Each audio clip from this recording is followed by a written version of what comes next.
Hi everyone, welcome back to the channel. This week we are doing a little bit of divergence from our typical content on the channel, and we're going to be looking at the market crash that's going on right now, or the dip, whatever you want to call it. And this is true for both the crypto and the stock space and equity space. So it has been kind of pertinent in the last 2 weeks.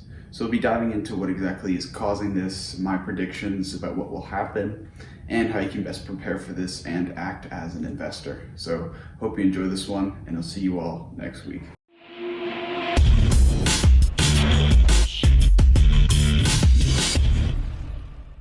Welcome back everybody to another video, and this week we're going to be talking about the 2021 market crash currently going on, or so it's named very famously on YouTube. But we're going to be looking at the dip that's currently going on in the markets. So it's been the past 2 weeks where this has been happening, and we've seen a significant dip both in the equity space and in the crypto space. So we can take a look at this on a larger, grander scheme of things, and we'll start with the S&P here. So we can see that dip, which isn't nearly as significant as the one earlier, but we are already making a nice recovery back to all-time highs once again, and we've actually bounced right off this support level that's made. And in terms of Bitcoin, we have this same dip, but not quite the recovery in the crypto space. But again, we see that support level is holding nicely for now, and we are not really concerned as of yet.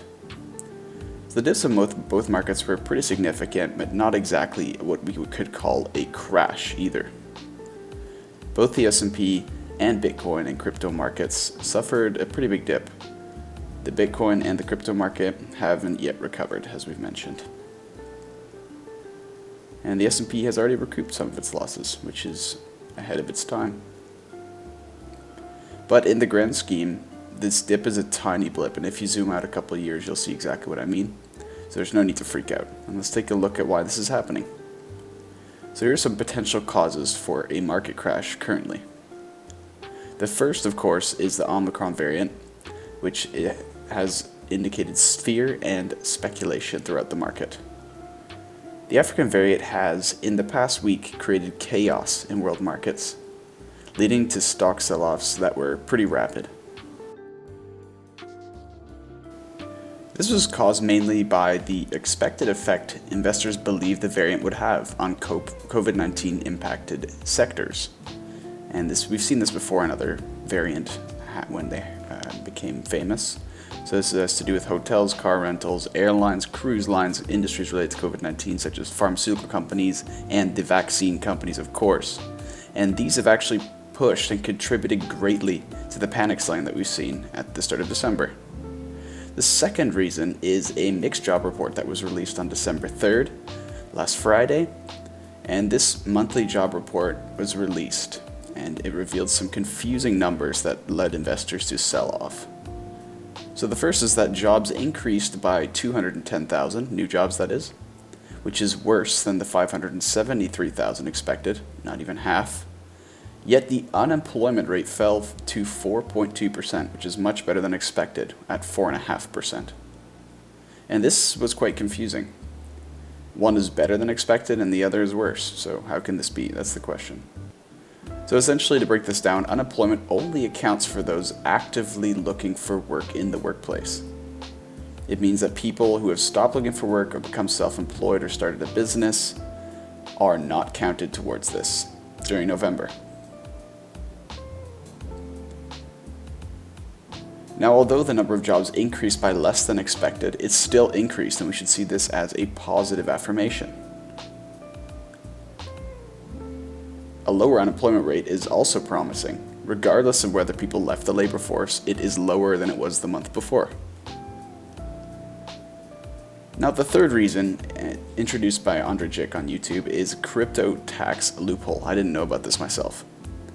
So he pointed this out, that cryptocurrency is still not regulated under the Income Tax Act in the United States in one major loophole.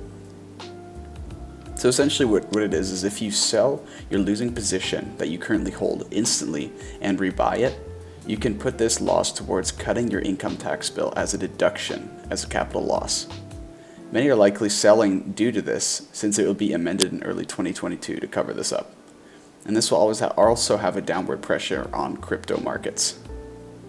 And essentially in the stock market right now, it's every 30 days you can rebuy. So that'll probably go to that. And the last one has to do with interest rates, the Fed, and debt.